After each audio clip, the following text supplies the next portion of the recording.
Alright, folks. Silveus here. Unlike all of my other recordings, this one starts with my desktop because I had to jump through hoops to do this. In fact, I have a new program as opposed to my old one.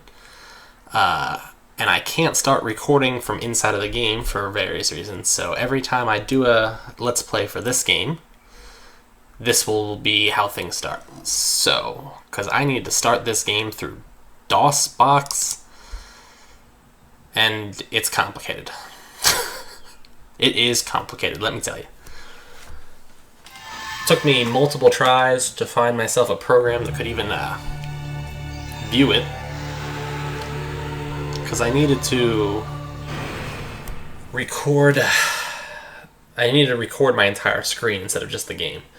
So, I'm not gonna kill this tip of the day real quick. This is an old game called Exile 3 Ruined World. It's the third game of a 4-series set. It's like Exile 1, Escape from the Pit, Exile 2, Crystal Souls, Exile 3 Ruined World, and then there was a fourth-ish called Blades of Exile. Made by a company called Spiderweb Software. Their website's spideweb.com if you're interested. These games are free now, although, like I said, you have to jump through a lot of hoops to get them to work. They also make like newer versions of their games. I prefer the older ones, though. All of the Exile games have remakes called Avernum, I believe it's called. The DOSBox I'm using causes weirdness with the mouse, where if I go too fast or move too much, the mouse disappears. So it's going to be a little awkward playing. And you can kind of see this intro here. This is the like basic premise of the game here. You can see this game was made in 1997. I discovered it the original time, probably in 98 or 99, on a shareware disc. You know those things they used to give with like 100 games on it? A CD-ROM. They'd have 100 games on it, and if you liked any of them, they were all like demos, so you could buy the real ones. I did eventually end up buying the full game, multiple times in fact. So it's a really old, like team RPG-esque thing, kind of like with the Dungeons and Dragons aspect. It's one of my favorite games of all times. I really enjoyed this game. Little, not running super great, but we'll see how this goes. I'm gonna, well, whatever. Exile verb. To banish or expel from one's native land. I was gonna skip this, but I'm not. Exile is also a place, many miles of caves and tunnels, far below the world's surface. The Empire rules the surface totally. When they discovered Exile, they had the perfect use for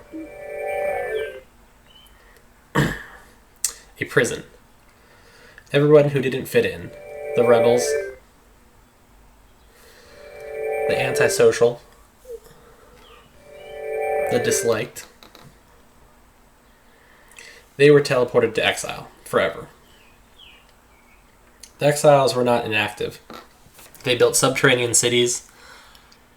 They learned to fight. They studied magic.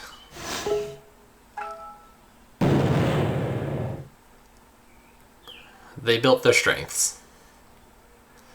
And when they were ready, they got their revenge. The Archmage Erica made her own teleporter.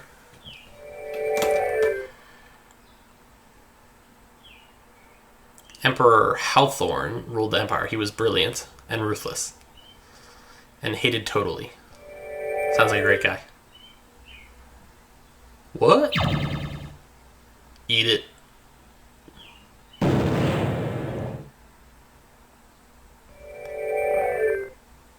Bam. That guy died. Too slow. Oh hell. Indeed. Tacos? Yes? It's time to deal with exile. Yes. Garza Hald. Exile struck down the Emperor. 4 years later,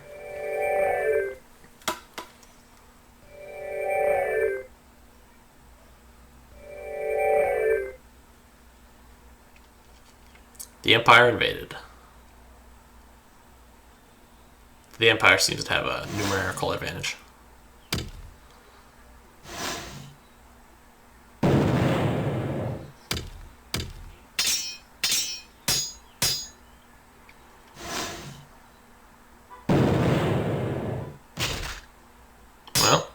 She wasn't helpful.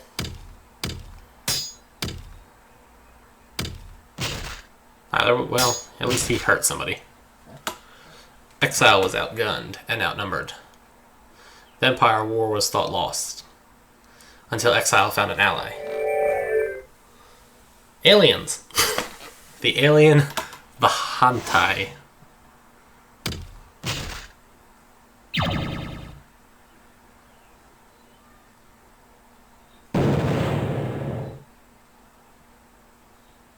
And turn the tide. Like I bailed. The Empire was expelled. Exile won the Empire War. 5 years passed. Nothing was heard from the Empire. The Exiles decided that it was time to return to the surface. They built a teleporter and formed Upper Exile, a new series of caves, just below the surface. They then selected someone to explore the surface. For the first time, you. Your testing was extensive. Yes, they shot me with arrows. They stabbed me. They shot me with fireballs. Because nothing says extensive testing like getting maimed. Your briefing was considerable. This is a tree. What's it for? And confusing. You were sent up to Fort Emergence in Upper Exile. You are to go see someone named Alexander to get your orders and then go to the surface. All Exile waits on you. All wait to see what you'll find. They want to return to the surface. You carry the dreams of your people. Good luck. Alright, now we get to jump right into character creation. It's unfortunate that this mouse problem is going to continue to exist throughout the whole game, but what can we do? Alright. We're not going to use any of these people. I'm going to make my own. Okay, I'm going to try to do this slightly better from now on. So, this is the first step of making a character in Exile. You've got your race advantages and disadvantages. So, 3 races, a whole bunch of advantages, and then a whole bunch of disadvantages. The number in the parentheses is how much having that trait affects your experience you need to gain in the level. Right now, I'm at 100, because I have 0 from human, no advantages, and no things. So if it requires 1,000 experience points, we take 100% of that, and it requires me to get 1,000 experience points to level up. If I throw sluggish, magically inept, frail, chronic disease, and bad back on, it'll only take me 46% of the amount of EXP I need to level up.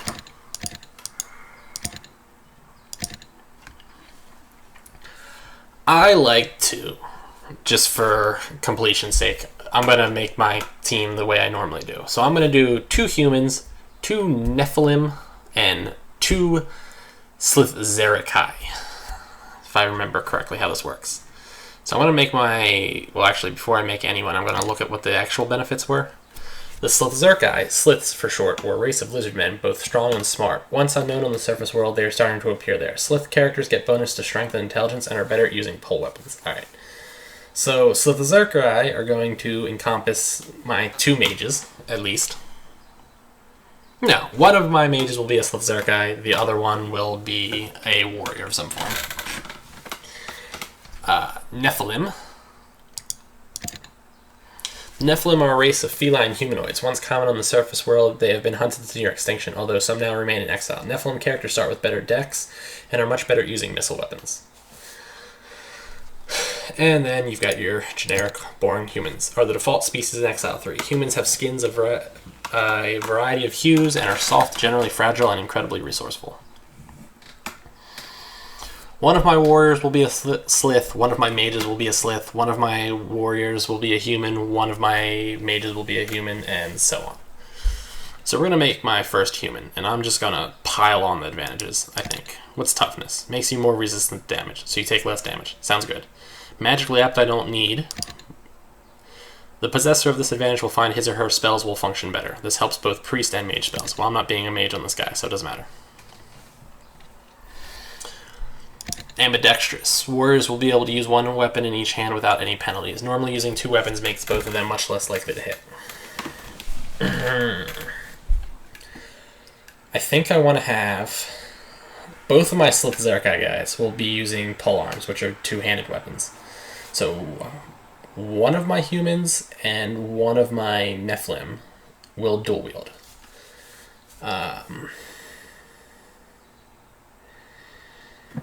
Let's make it so that my human warrior dual wields and my Nephilim warrior also dual wields, I guess. Yeah, sure, we'll just do it that way. Nimble Fingers. Improves one's chance of picking locks and disarming traps. Since that's also boasted by Dex, my Nephilim will be my rogue. Cave Lore. When underground, knowledge of cave lore helps one hunt and forage for food, and deal better with special circumstances. One of my people wants cave lore, but I'm going to put it on my Nephilim. Woodsman is basically like cave lore except for the surface. When roaming the surface of the world, a woodsman is able to hunt and bring down food and find useful herbs and deal with circumstances involving nature's adversary. My human warrior will have that. Someone with a good constitution will find that poison and disease have a reduced, although not eliminated, effect. Sounds good. Highly alert people have the edginess that helps them resist magical sleep. In addition to having someone in your group who is highly alert may help you keep you from being surprised. Sounds pretty good. Exceptional strength. Exceptionally strong characters will be able to carry much more stuff, and in addition will do a small amount more damage in combat. Sounds solid. Recuperation. Causing them to regenerate. Sounds good. Now let's see if I want any of these negatives. Gets fewer action points in combat? No, I don't want that. Magical inept characters for some reason resist the effects of magical items and are unable to use them. Potions and scrolls won't work for them, although worn items such as rings will have a small effect. Nope. Frail? Nope. Chronic disease is the worst disadvantage a character may possess. Such characters have a slow, lingering, incurable physical ailment, causing them to occasionally suffer the effects of a mild disease. Nope. Bad back. Nope. Alright, so I'm just going to require 168% total XP. It's cool. That's why we grind. Now we get down to the actual stats. You see, we've got health, spell points, strength, dex, intelligence, edged weapons, bashing weapons, pole weapons, thrown missiles, archery, defense, magics, mage spells, priest spells, mage lore, alchemy, item lore, disarming tracks, lockpicking, assassination, poison, and luck. Now, I have 60 skill points. The first number here in all these is how many one increase costs. So if I increase my edge weapon, I go down to 58. Inversely, luck over here costs 5. The second number is how much gold it would cost if I were paying a trainer in the game to do this. But right now, since I'm making characters, it's free. And I think if I right-click on these, yeah, it'll tell me what they do. Your spell points are what you expend to cast spells. Each spell drains away some of your spell points. Time and rest restore them. When creating a character, you get 3 bonus spell points for every level of mage and priest skills you buy. Good to know. So, the notable ones is assassination is a chance to deal like double damage. Sometimes when a character attacks a much weaker monster, the blow will do a good deal of extra damage. The more of the skill you have, the better the chance of it happening, and the stronger the monster can happen to. They suggest wait on this. It's very effective when your level is high. We have luck. This skill is expensive, but can be a bargain at twice the cost. Its effects are pervasive, subtle, powerful, and sometimes irreplaceable.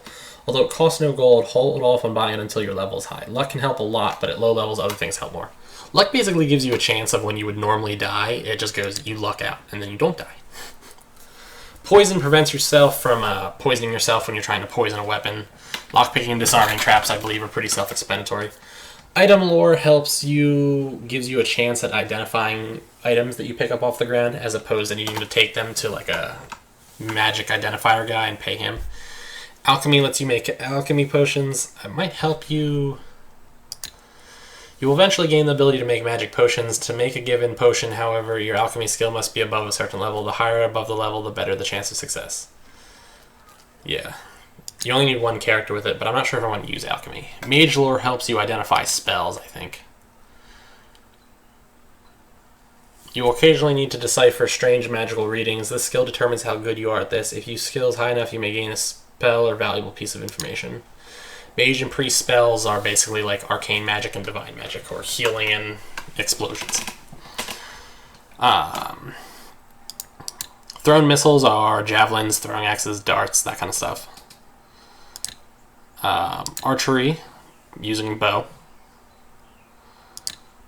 Defense, I think, is... This skill has 3 effects. It determines how well a character does at parrying, decreases the penalties in combat from bulky armor, and occasionally decreases the damage taken from enemy weapons. So basically anybody who wants to wear heavy armor wants that.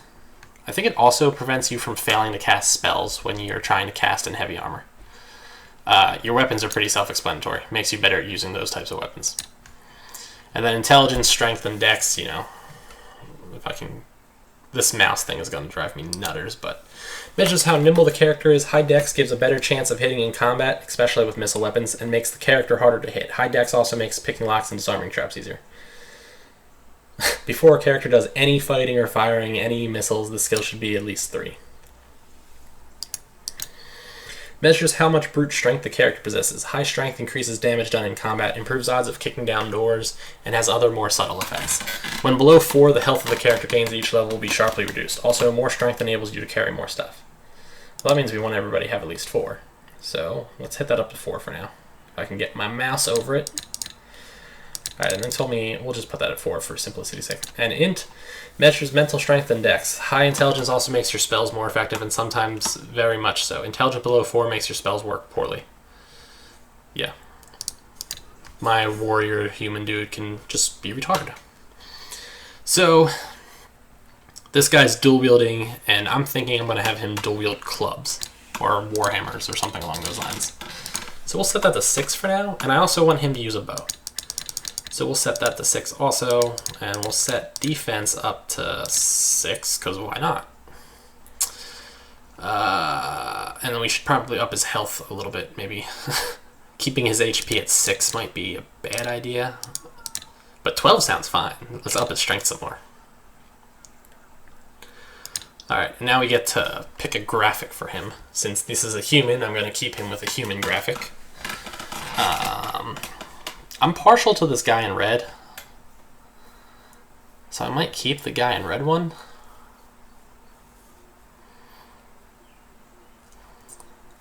Nah. Let's go with the archer.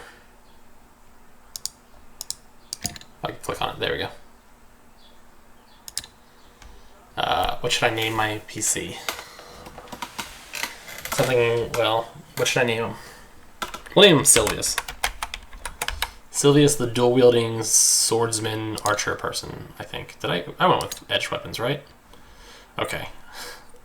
I can't visualize myself dual-wielding warhammers, so we're going to switch those 6 points out and put them into edge weapons, because I can visualize myself dual-wielding longswords in, you know, Magic Land. Alright.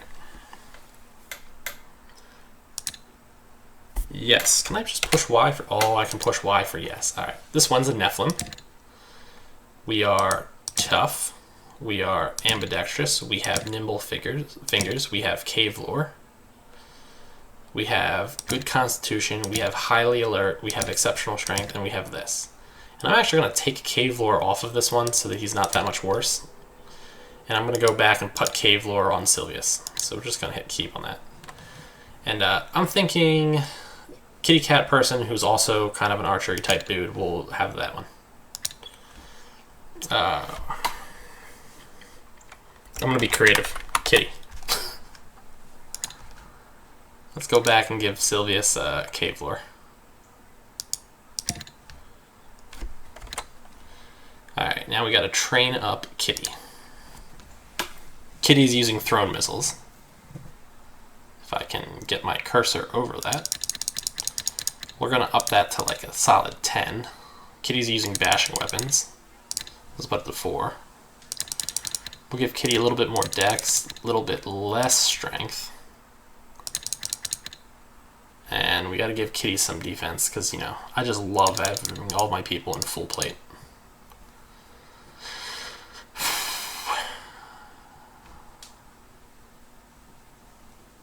We'll put 2 points in Mage Lore on Kitty. Oh, I forgot all about disarming traps. Never mind. We'll go 1 point in disarming traps and 2. Alright, wait. I think that's probably not going to be sufficient. Let's go... take off 2 points from thrown missile and 1 from defense, and then go... Oh man, trying to find the cursor is kind of annoying. There we go. That's how we'll roll kitty. Alright, this is my Slith Zerkai warrior I'll be making this time. Or would if I could click on it. Toughness, not ambidextrous on this one, not nimble fingers, not cave lore, not woodsman. Good constitution, highly alert, exceptional strength, and recuperation. Alright. We'll go 4 strength because he's getting a boost of strength. And this one's all about pole arms. So let's put that up to 8 maybe? We'll put some points into defense here. I'll give this guy the mage lore. So we'll give him 3 mage lore and then we'll up his HP the rest of the way. If I can get the cursor over it again. So this guy's a little bit tanky, I suppose. We'll go the burly chested one. What do we name this guy? Let's call him Lizzie. Man, I'm just like a fountain of creativity today. Alright, this is going to be my first mage, and it's a human mage. So we do want magically apt. Now, toughness did... Alright, we don't need toughness on my mage. Hopefully... No, we do want toughness on my mage, because my mage is still going to wade in there with a greatsword. Because I'm crazy like that. Do we need good constitution, though? Yeah, we need good constitution. Do we need highly alert? Yeah, and we probably need exceptional strength and recuperation, too. Because, you know, I can't think of a reason why not. Alright. Now, one of my people is going to be a pure mage, one of my people is going to be a pure priest, and then one of my people is going to mix the two. I'm thinking that my pure mage will be my lizard, my pure priest will be the healer dude, and then my Nephilim will be the mix. So I'll put 4 points in priest spells. We need to get strength up to at least 4. We'll put that up to 3. We'll put that up to 5. Edged weapons 3. Get some points in defense, and then the rest in HP. 12 HP seems kind of poor, but we'll see how it goes. All right, now I want to pick one of the mage ones.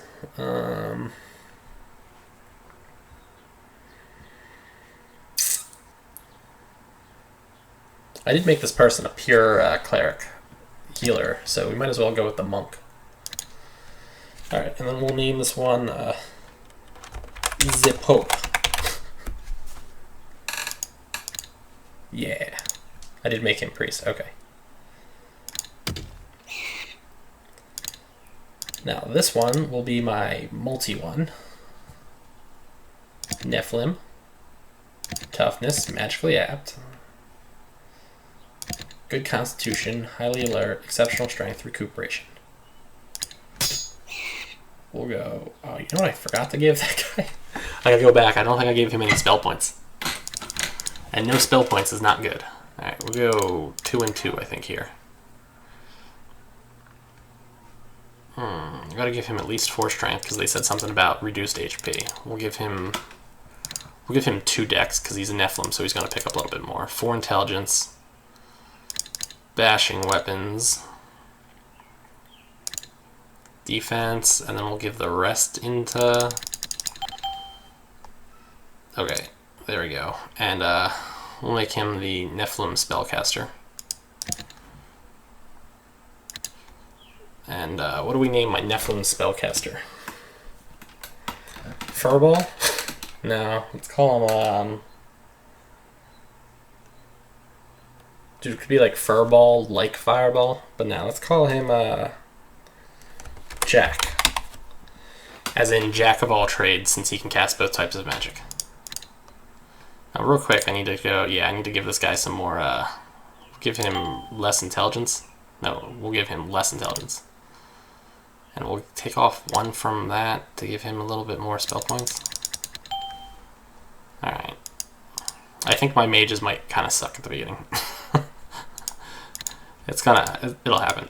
I don't really remember enough about this game to know if what I'm doing is correct or not. I haven't played this game since probably like early 2000s. Maybe like 2003, 2004, or something like that. So long story short, it's been a while. And then, previously than that, I hadn't played it since, 1998. And I was like really young back then and didn't know a lot of things. Alright. We'll go. It's like the cursor moves super far when I don't want it to, and then barely moves when I want it to. I guess I do need to put a little bit of dex up. Alright, we'll put them like that. And mage. Put mage up to 4. Give him some spell points. Give him some HP. Give him 2 polearm. And then, I don't know, we'll give him another spell point. Yeah, I'm thinking my people might just get massacred. Alright, and we'll make him as the Zerkai one. Alright, what do we name this guy?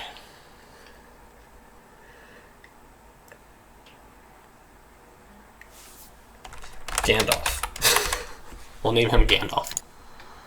Alright, game started. Welcome to Exile 3 Ruined World. These windows will pop up occasionally to explain what is going on. If they annoy you, they can be turned off in the preference screen. In general, you can get help by clicking on the question mark button or by typing question mark. For now, you should get equipment, explore this fort, and get your orders. Press the hand button or G to pick up nearby items. Oh, looks like my cursor mostly works here, which is awesome. From here, you can select which nearby items to pick up. Click on an item or type in A to H to pick it up. If you have someone else pick up stuff, click the appropriate button at the bottom or type 1 to 6. If no hostile monsters near you, you can pick up everything nearby. Otherwise, you can only grab adjacent items. Some items are not yours. Taking them may make the townsfolk miffed at you. Alright, we'll take the piece of paper and the shirt. Let's see, hold on. Let's see what I currently have as stuff. None of my people are planning on using shields in the long term. Alright, so Silveus is wearing a shirt, a crude buckler, and a bronze knife. Kitty has a cave wood bow, which we want to give to Silveus because Silveus is the archer, along with the arrows. All 12 of them. Alright, we'll equip that and that. He doesn't really need the shield, but we'll keep that for now. Lizzie has a stone spear and a leather helmet. Zip Hope has a knife and a crude buckler, plus gauntlets. Might as well equip the gauntlets. Jack has another bow. We'll give the arrows to Silveus, though. And Gandalf has a stone spear and a leather helmet. So one person has a shirt, one person has gauntlets, and 2 people have helmets. I've got a questionable team right now. Alright, got some money, though. Alright, well, somebody's got pants. I want to grab some food. Alright, one person has pants. We're making good progress. So one of the things about this game is you can run into the walls, and sometimes there's like hidden passages. And that thing there, you just received a special encounter. Many special encounters are marked by white spots. Others are invisible and activate by stepping on them or by searching the right spot. Special stuff can be hidden in all terrain types. Several comfortable beds have been made up so that you can rest here as necessary. It's a nice gesture. Very few people on the surface will be so polite. Yeah, well, we don't need to sleep right now. How do I open up my map? The command brings up a map. Yeah, alright. We need to go options, preferences, center of the game in the top left. I don't even know if it's actually going to do anything. Yeah, that kind of barely did anything. Well, I need the map somewhere. Just leave the map like that, I guess. Ugh.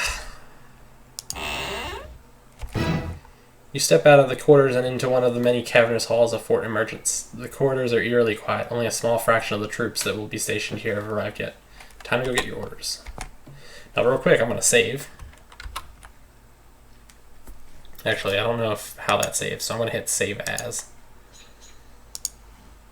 And, yeah.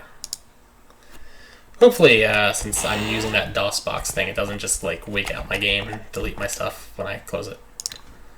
Steal it. Well, it would say I'm stealing it if I was actually stealing it. Now, I think I can talk to this guy somehow. Yeah. Everybody responds to look, name, and job. Use the buttons at the bottom. To ask about something people mention, click on the word. Click on demon to ask about demons. Certain people respond to buy and sell, which puts you in shopping mode.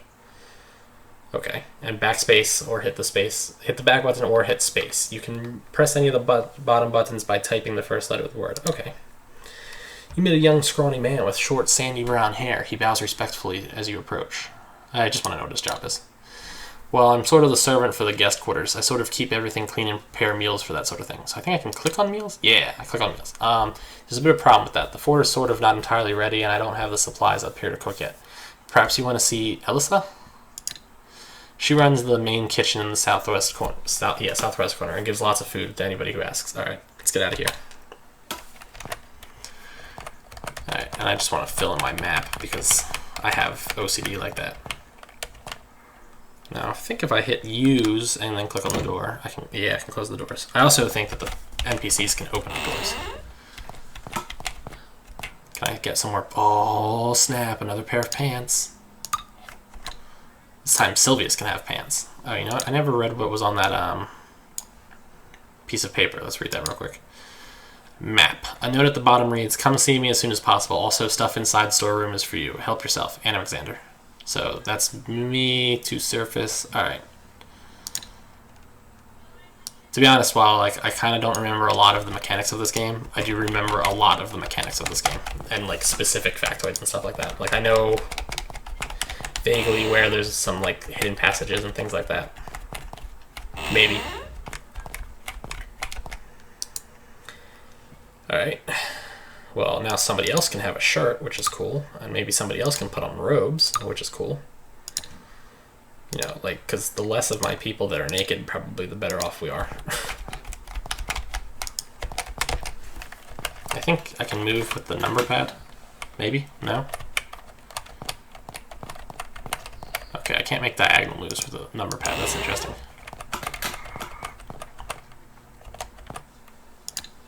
A stone mace and a stone club. We'll give them to my Nephilim dude who dual wields stone maces and stone clubs. Now, if I remember correctly, this person is a trainer. Yeah, if I was leveling up, I would be able to give this person some of my gold, and then they would level up my skills. I don't have any gold, though, nor do I have any levels. I actually had some gold. I picked up 240 so far.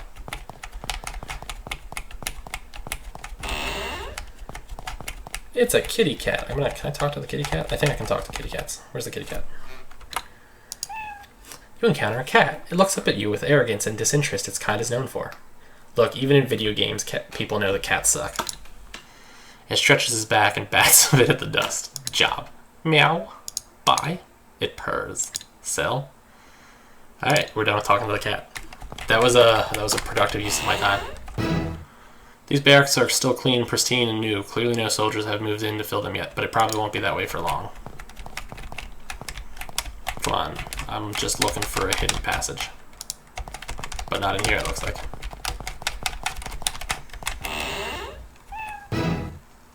Another unfinished room. Nothing in there.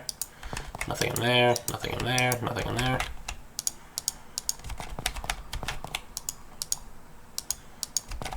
Dude, I was pretty sure there was a hidden like door in one of these spots. I am apparently wrong, but I was pretty confident in my assessment. I could pick that rock up if I really wanted to and use it as a throwing weapon. But I really don't want to. Ah, now one of the interesting aspects is... To cast the spell, first click on the number of the person to cast it in the upper left, then click on the button by the spell to cast. Hit the space to see other spells. Finally, if it's a spell to cast on a party member, click on the correct target button.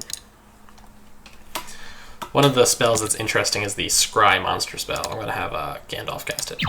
And it'll give you aspects about certain monsters. So this certain monster is a mage, level 10, health 40, magic points 80, morale, blah blah blah blah blah blah blah blah blah. Fancy how that worked, right? I think the stuff in here is all... No, I don't want to talk. What was the pickup button?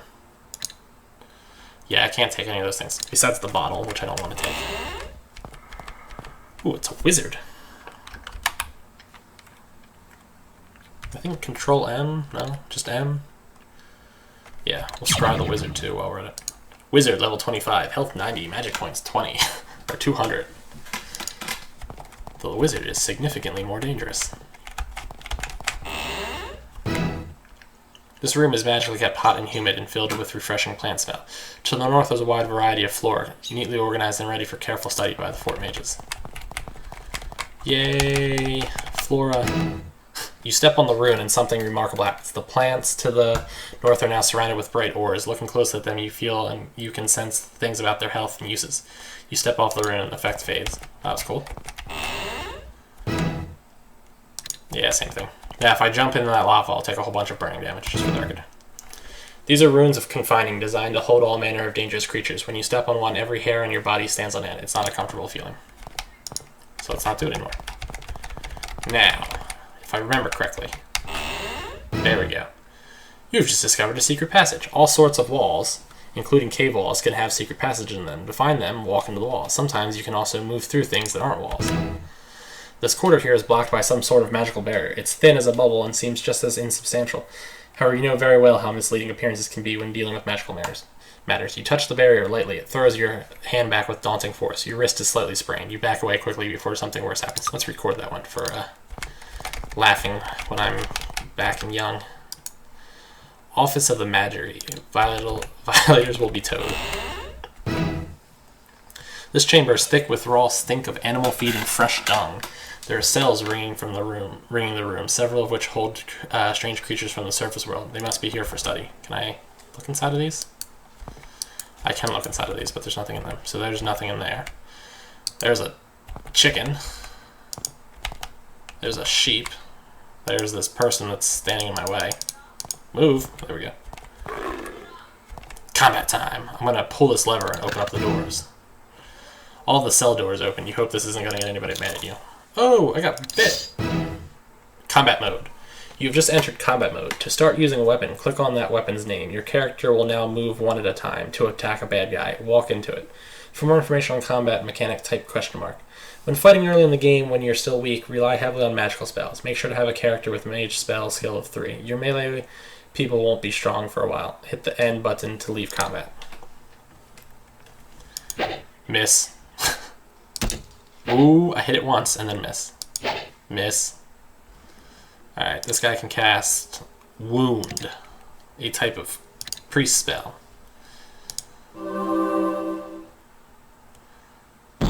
Wounded, but not dead. Alright, let's cast Spark, because I think that thing is almost dead. Where's Spark? I know Spark. There. Oh, Spark was already selected. I feel dumb.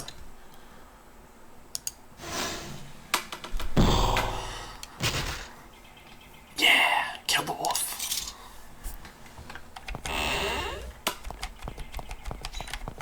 Well, now that I let the barnyard animals out. Now let's go through this door.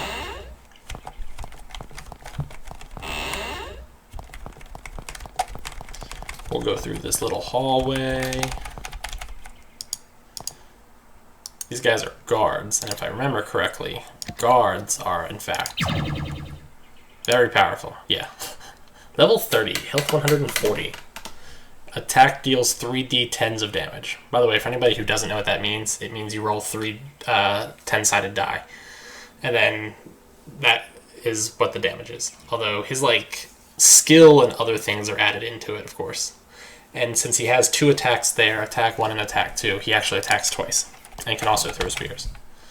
This person is a champion, which I believe is weaker than a guard. Yeah, significantly weaker than a guard. By the way, all those monsters that I'm scrying stay inside of my little scribe menu, with a couple of things that I already started with.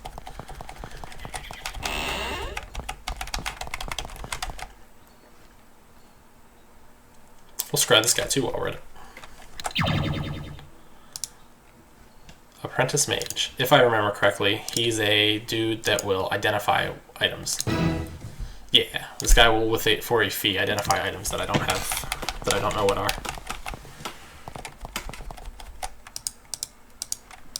Man, I was like pretty sure there'd be a hidden passage around there. I'm not doing so hot on the whole estimating where hidden passages are thing. Another set of quarters with nobody in it. But I bet there's a hidden passage. Hidden door? No! No hidden door. I suck at life. I think this is the cook lady. Can I take the rest of this food too? No, the rest of the food's not mine. Buy? No. Job. Rations. Yay, she gave me food. Real quick, I'm gonna save, right? Game saved. And then I'm gonna take some stuff and I'll show you what happens sometimes when you steal stuff. You've just made this town angry at you by stealing something or damaging a friendly person with a weapon or damaging spell, like Shockwave. If you leave and visit other towns for a while, they'll stop being mad at you. Sometimes, when you steal crap from a town, it just makes everybody hostile. And I think if you kill anybody who's like an actual NPC that you can talk to, they stay dead. Kind of like Skyrim in that case. Guards will respawn after a while. And if you're out of the city long enough, the people will forgive you. However, some cities instead do this. This is a very bad place to cause trouble. Massive waves of guard have no trouble disarming and hauling you off. You are immediately deemed unfit to be Exile's champion in the surface world. Your adventure ends here.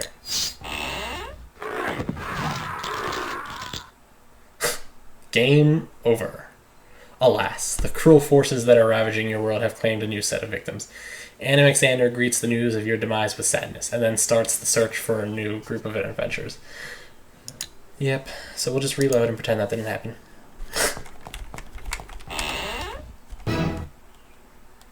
Piles of ice keep this room nice and chilly. Sides of giant lizard and sacks of fresh picked mushrooms are heaped around the room, ready to feed hungry soldiers. Must be the pantry. Can I steal things from in here? Now, fun trick about stealing things, right? It's only stealing if somebody sees you. So if I like shut the door so that lady can't see me, or like I push barrels in front of her, and then she still can't see me, she can't see me then. In fact, there's specifically a type of magic called like magic barriers that will work in that situation.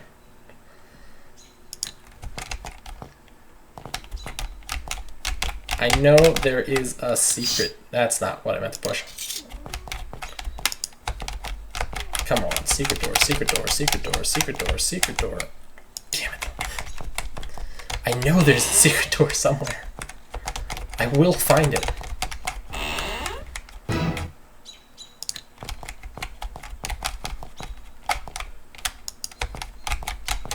Come on. Oh, snap.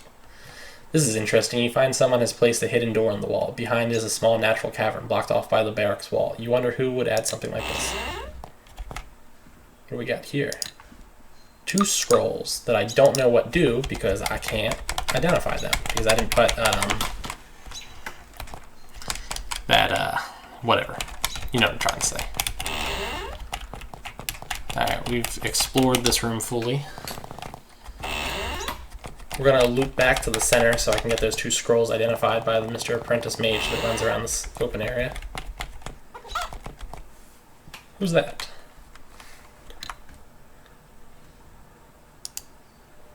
You mean a young woman with long dark hair. She doesn't seem to be too interested in talking to you. Job? I'm with unspecified services, like you. The Department of Spies, Lone Wolf Mages, Adventurers, and everybody else working for Exile that isn't in the army. Also the source of eternal resentment on the part of the military. We both are on assignment for unspecified services at the moment. Assignment. Your job is to do recon on the surface. I'm the contract for the others being sent up here. Alright, that sounds boring. This game has like super rich story and everything like that, and I'm not going to be able to read through all these text messages without this taking like a decade. So if anybody's interested in the actual like very good, at least to me, very good story, I suggest you jump through the hoops that I jumped through and just play the game. Bye. ID? Scroll of Flame, Scroll of Poison. Hurrah. Yeah, I typed in like Exile 3 Windows 8, because that's my operating system, by the way, and it took me to a site that had a smart version of this game available for download. And the smart version of this game was was bundled with the DOS box thing. We've got a halberd, an axe, and a greatsword. All are which things that I can't take right now because those guards are standing there. But now this stuff is mine. Auxiliary supply room. There's a small storeroom here off the side of the main storeroom. You find a note on the door. Please reserve item inside for the surface exploration team. You would guess that means you. I'm going to close the map real quick. Alright. Lizzie is going to get some chainmail. Congrats, Lizzie. You've got chainmail. Silveus is going to get some studded armor and a bow and more arrows.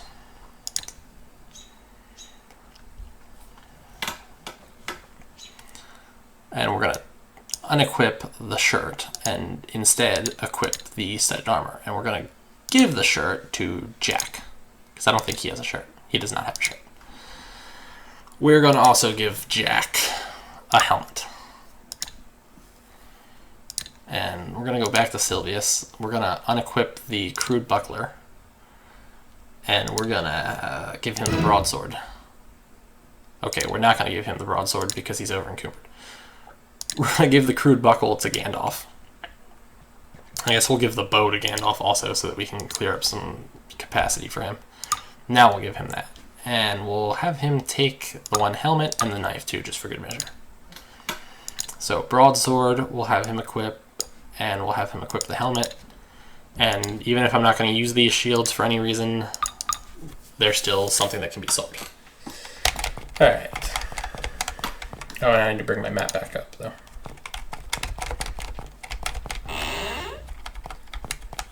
Some dude. You need lockpicks to pick locks, and there's also a spell called Unlock that you can use. But I don't think I can cast it right now. Emergency water storage. No swimming, no spitting. This means you. Gross. People are spitting in the emergency water supplies. Nasty. Alright, and this just doubles back down to this area. So now we go up over yonder.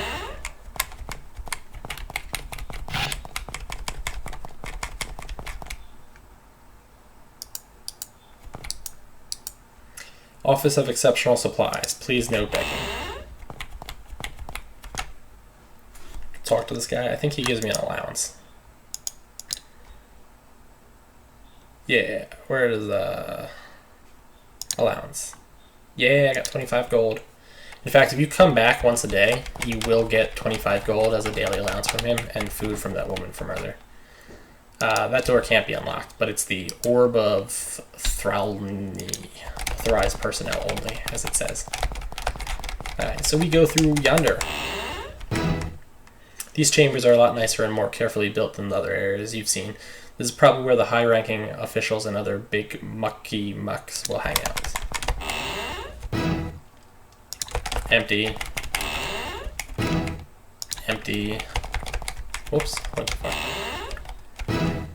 Empty. Some dude. I forgot what this guy does.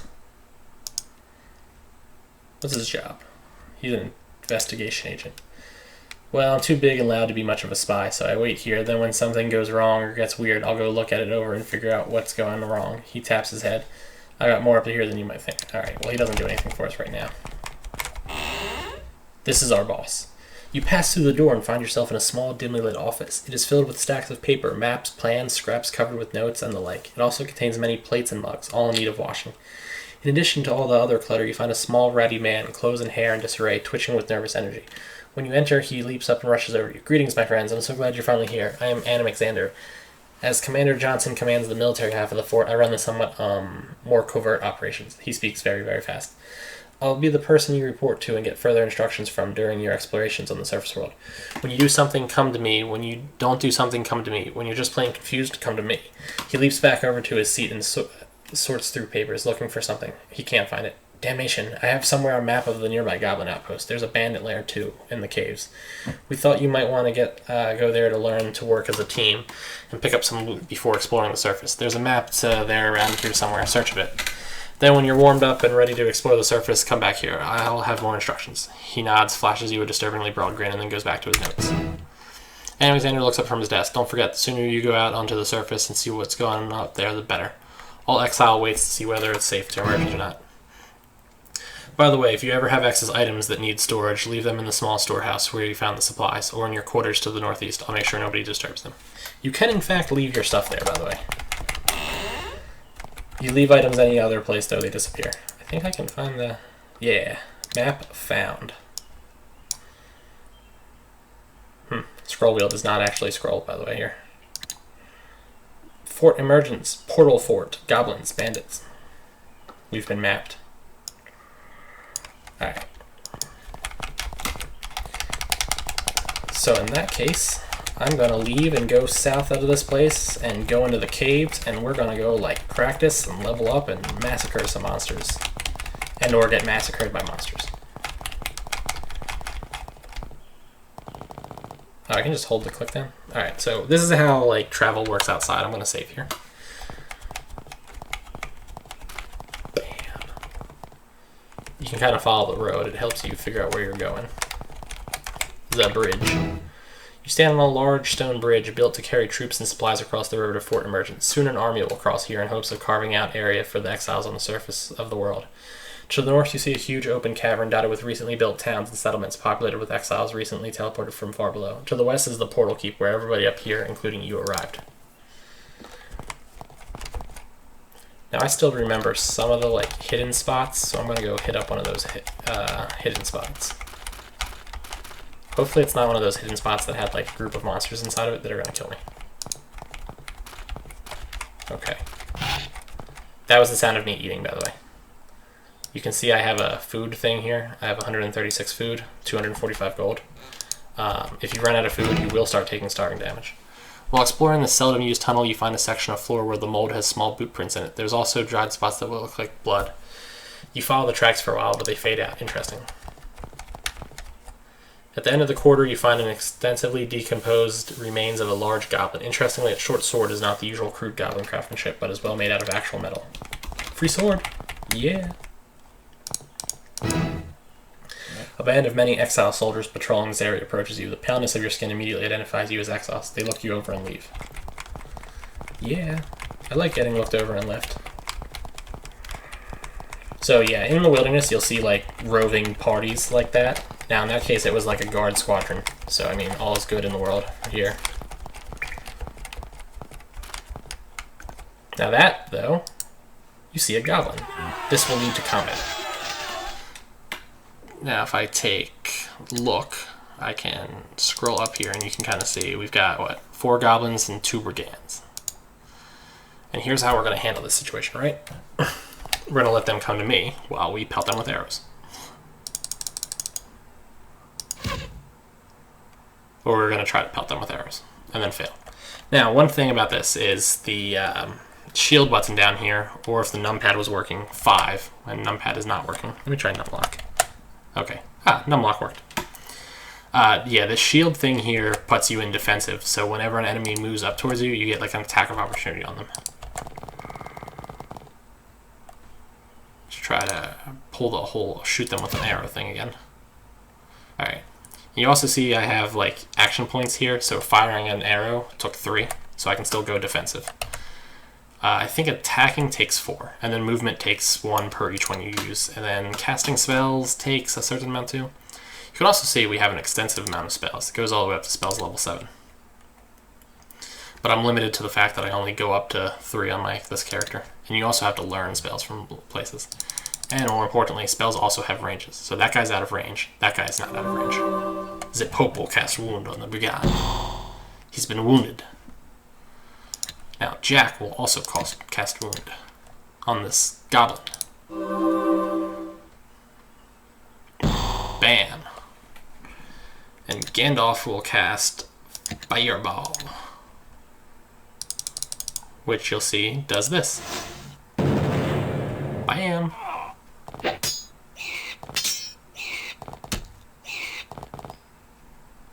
And you can even fire an arrow, right? Like so. Ooh, he actually hit. And then attack if you still have action points. Bam. And now I can loot all 18 gold pieces. Then we can end the combat. Combat ended. So the last thing I'm going to do... Okay, apparently I just didn't have numlock on earlier, which is why I couldn't make diagonal movements. I feel kind of stupid. Now that was that simple. I'm pretty sure there's a... Yeah, I think I'm exiles, whatever. I was pretty sure, once again, that there was... Ah, there we go. Let's save, just in case. You want to keep saving. Again, just in case. In this very remote crevice, you notice a pile of stones with a sack poking out from under them. A brief inspection reveals a sack of silver coins from Exile. Sick. I got 663 gold. Alright.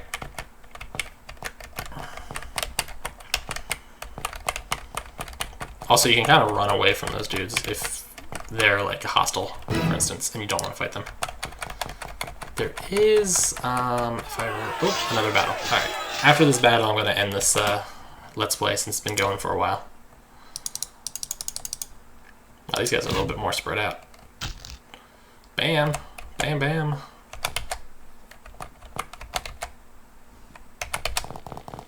We'll form a full line.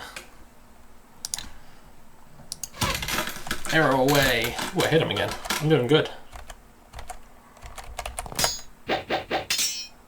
Alright, I mean, I was doing good up until that point, I should say. Oop. And I accidentally hit that button. We'll just have everybody ready up. Oh, I've been hit for the first time.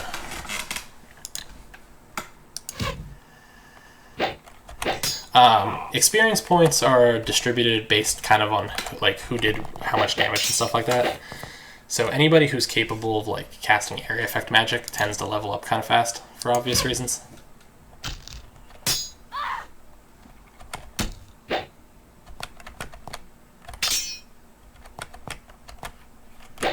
Oh, one thing here. See, right now this guy can attack me, right? So if I move here, he gets an attack of opportunity on me. In turn, I'm going to cast Wound on him.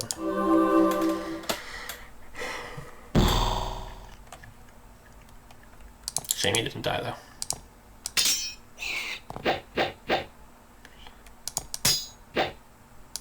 Whoops. I actually meant to have him attack, not move.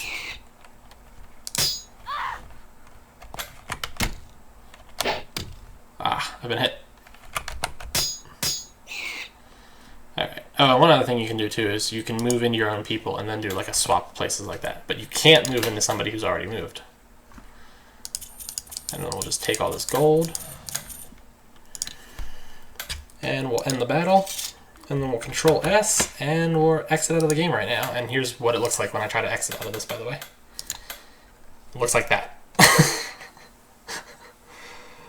That was DOSBox, I guess, closing. There we go.